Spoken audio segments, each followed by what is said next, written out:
Well, ladies and gentlemen, I mean, I'm so honoured really to be sat alongside two golfing greats.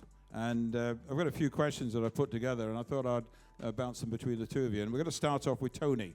Tony, 1967, Dunlop Masters, that hole-in-one. I mean, there's many a person in the room here maybe started playing golf around about that time, and also following on with Ryder Cups. But Tony, I walked in the house and my mother said to me, quick, look at the news. There's an English golfer who's had a hole-in-one, and it was at Royal St. George's at the 16th hole. I mean, where did your golf begin? Let's talk about the early days. Yeah, well, you know, in '53 I started playing.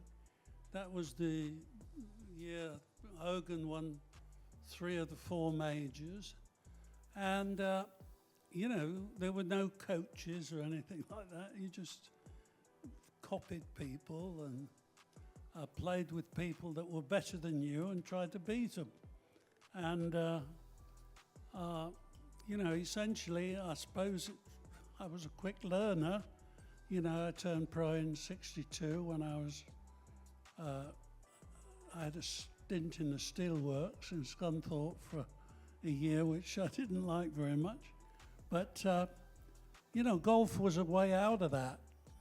And so, you know, I was ambitious and serious about what I was trying to do, and I got good pretty quick. You know, in the early '60s, there was no European tour. I made the cut in the Open Championship, '63, that Bob Charles won at Lytham, ironically, and really never looked back after that. I was on the sort of British-Irish circuit, as it was. Little car, banger, you know, going up and down the country, roundabout, wherever there was tournaments being played. And but '67 was a big year, winning the. I mean, at the time I hole-in-one, it was the final round, and I had just got a slight edge. I was just in front, so it gave me a wonderful, you know, that it was the 16th hole, so I was as shocked as anybody else. Actually, I didn't see the ball go in the hole because there's a bunker in front of the green that hides the hole, but I could see from the reaction of the gallery that it went in, and nobody was more relieved than I was. It sort of cemented the victory. And it was after that that I went and got my tour card in America. I felt I was good enough to sort of go over there and challenge the best players. And I just kept playing against guys that were better than me, and I had the ambition to be as good as I could be. And, you know, within 12 months of that, I sort of won actually, within 6 months of that Masters, I won the Jacksonville Open over there. And, you know, playing alongside, actually in the final day, with Arnold Palmer and Don January, and playing with Palmer in those days wasn't easy. It was a mental exercise, you know, from my standpoint, because I knew nobody over there gave a damn about me. It was all about, you know, Arnie, and getting that done really set the tone, I suppose, for being able to handle the pressure in the Open the following year at Lytham. And obviously talking about the Open Championship, I mean, I remember as a young lad walking around the fairways, watching you in your purple sweater and following, just wanting Tony Jacklin to win because he was my hero. But you must be very proud because you're the only Briton to actually hold the US Open and the British Open Championship at the same time. Yeah, Nobody's done it since. Well, I'm the only, actually, not Britain, but non-American. You know, 5 Americans did it. Sarrazin, Bobby Jones, obviously, Sarrazin, Hogan, Nicholas and Tiger. And apart from that, you know, nobody else has had that privilege. So I felt looking back, I think that was one of my, I didn't realize it at the time, but I was 25 years old and basically owned the world, as far as golf was concerned. I mean, to have those two, there's an irony here. I never had a photograph taken with the two together, It wasn't a thing you thought about doing in those days. I'll have to have a look and see if there's one at the Scunthorpe Telegraph when I get back. But he's a legend in Scunthorpe, and I was looking the other day. I was reading through a little book, and because you've been my hero, and where I live in Wintringham, it's a little village, as you know, on the Humber Bank, and you used to live there, and you had the fish and chip shop with your family, and I think we had 4 fish and chip shops in a small village, and apparently the one that Jacklin's had was the best fish and chips. So, But no, I mean, you talk about the Jacksonville Open, which you won in '68, and you also won it again in '72. And you played with a lot of great players. So who were the great players that you really played around with in America, that you saw, really? Well, I mean, Arnold was obviously it. Trevino, he got the better of me a couple of times around about that period as well. Nicholas, I played a lot with. Weiskopf, who passed sadly 18 months, 2 years ago now. Being able to play with Weiskopf, practice rounds, we were close. And we both had big ambitions. But that golf swing he had was wonderful. And I learned a tremendous amount in America about the swing. I think over here, a lot of the pros were compromised, playing in the conditions that inevitably we get, cloudy skies and gales. It's not conducive to perfecting a great golf swing, but working with Weiskopf and Bert Yancey over there and having the opportunity to play with the best players on a weekly basis was, tremendous learning curve for me. And I learned a lot about the body and, the lower body, the legs, and you wouldn't think it looking at me now, but it was important. It was important in those days to understand what made this young lady knows all about that now, and it's important the people she's playing with. And I watch a lot of golf, ladies golf. The Asian players. There's some wonderful swings. I mean, they know about how to contain the power and use of the lower body in the swing. It's not a fluke that they get it done, so understanding the swing was important to me, and being able to control the speed of my swing in all conditions, under any circumstances, became, and I couldn't have done that if I hadn't learned about the fundamentals of the golf swing. So, it was a marvelous time. I was discovering stuff on a daily basis, and I was eager. I was a show-off, like you have to be. To do great, and it was a wonderful time in my life. So and obviously the playing days. I mean, you were very successful as a player, and I must say that I think your last tournament you won was the playoff against Langer at Hillside.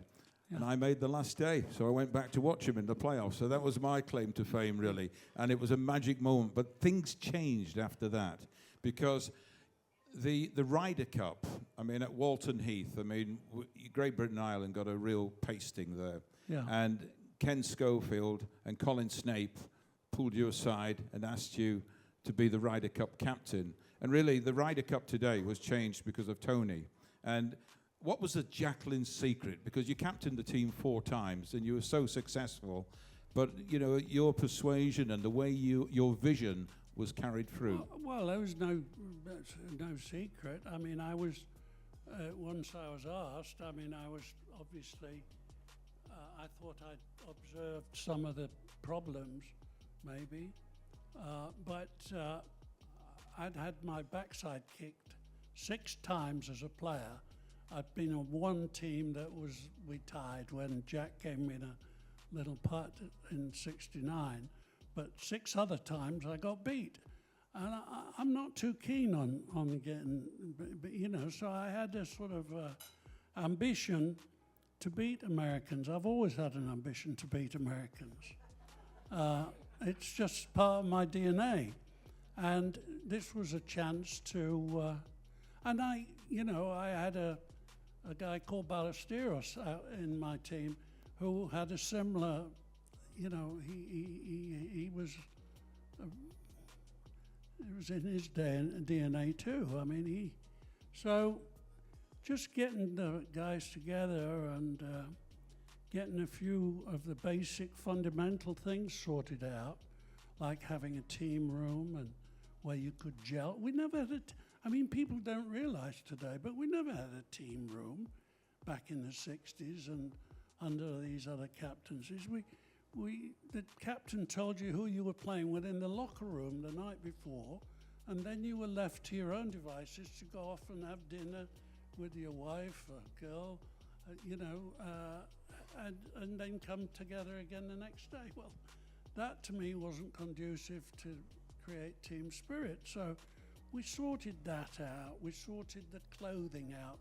I mean, we were wearing anything anybody would give us, and I got the right to go and get the best of everything. So when we stood on the first tee in a self-esteem way, you know, we weren't 1 down before we hit the ball. And my experience was it was always America had everything, and we were back of the bus on British Airways, not paying, you know, not knowing who was paying for the drinks and all this, that, and the other. We sorted that out, and it turned out it was a big deal, because, you know, when you're a champion, and we've got one here, you need to be, you know, you need to be treated right. You need to feel good inside about what you're doing. You need to be appreciated for what you're doing. And once all those things were taken care of, hey, they responded. They just responded because it was in them. I never taught anybody how to play golf. I let them do what they did best. But they were grateful to have the opportunity to do it in the right environment. And the Ryder Cup, I mean, the magic moments of the Ryder Cup, and there's certainly been many, but one of the most special moments was the putt at Lytham with Jack Nicklaus and yourself. I mean, and I know that... Birkdale. Birkdale, I do apologise, I'm getting a bit older. That's what happens when you get to near 70. But, I'm 10 years away from you, Tony.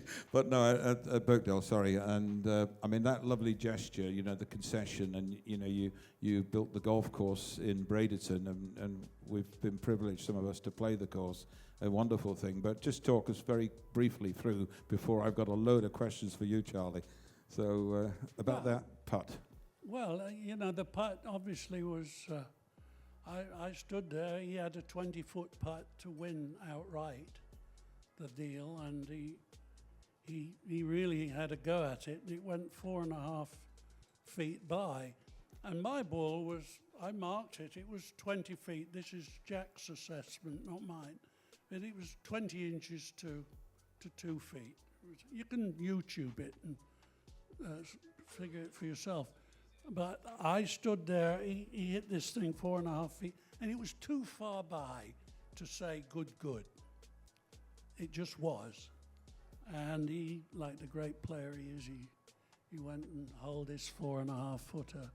And I was stood there while he was over his putts thinking, TJ, whatever the hell happens, you're going to have to make this putt.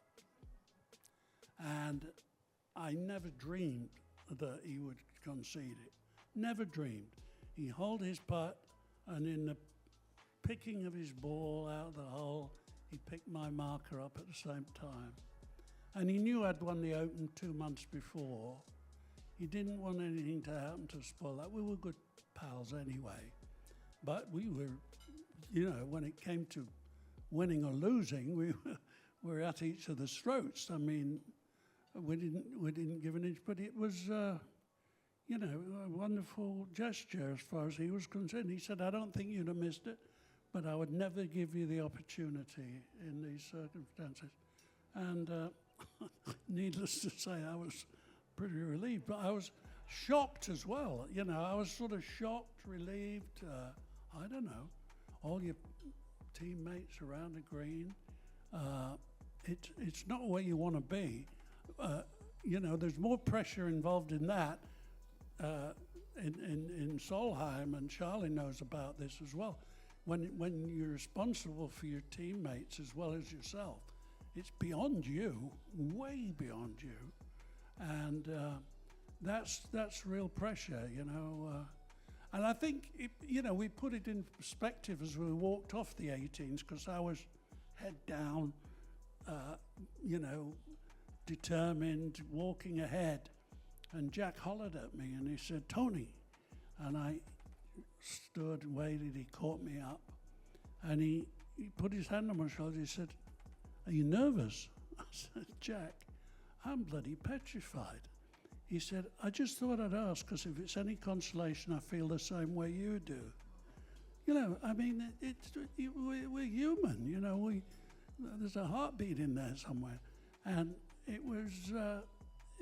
we were good enough friends to know that it was an unenviable situation to be in. But you've got to get on with it and do what you're going to do. And thank God it turned out in a positive way for both sides. They talk about Sam Snead, who was the American captain, being a bit teed off, saying we didn't come over here to be good old boys or something like that. But he never said anything to Jack then or after. So, all was well with the world, and the Americans actually allowed us to keep the Ryder Cup for a year at the PGA headquarters. I think it's maybe here at that time, even then. But no, it was all good. And of course, the Ryder Cup's gone from strength to strength, which is nice to see. So obviously, Tony, I'll ask you a question here. Obviously, when you played golf over in the US, really sort of 60s into the 70s, how do you see the game going now? It's changed so much. What are your thoughts? We haven't got long enough. I think my opinion of the whole situation is in terms of golf and equipment and everything. I think the USGA and the R&A let the game get away from them. I think they shirked their responsibilities 20 years ago, 20, 25, 30 years ago. I don't think they anticipated the way. Titleist have run golf for the last 30 years. It's all about how far. The ball goes 50 yards further than it did when I was winning my majors. And it's just a fact. And pros weren't supposed to be playing these oversized drivers and stuff like that. But the manufacturers used the pros to leverage their positions. And it all got out of whack. And, how far is a golf course supposed to be? 8,000, 9,000? And you bring a change like they're supposed to be changing the thing, and all the players are up in arms. Champion thinks it's a terrible idea. The make the game better. The game is about the hole in the ground. that's always going to be, you know, that little putt that Jack gave me is just as Important. the same on the scorecard as a 350-yard drive. So, you know, the game is all about the fiddly bits. And golf courses, the longer they are, the more expensive they are to maintain, the longer it takes to play. Everything is against it, but the powers that make the rules have ignored that. Ladies and gentlemen, Charlie Hull and Tony Jacklin.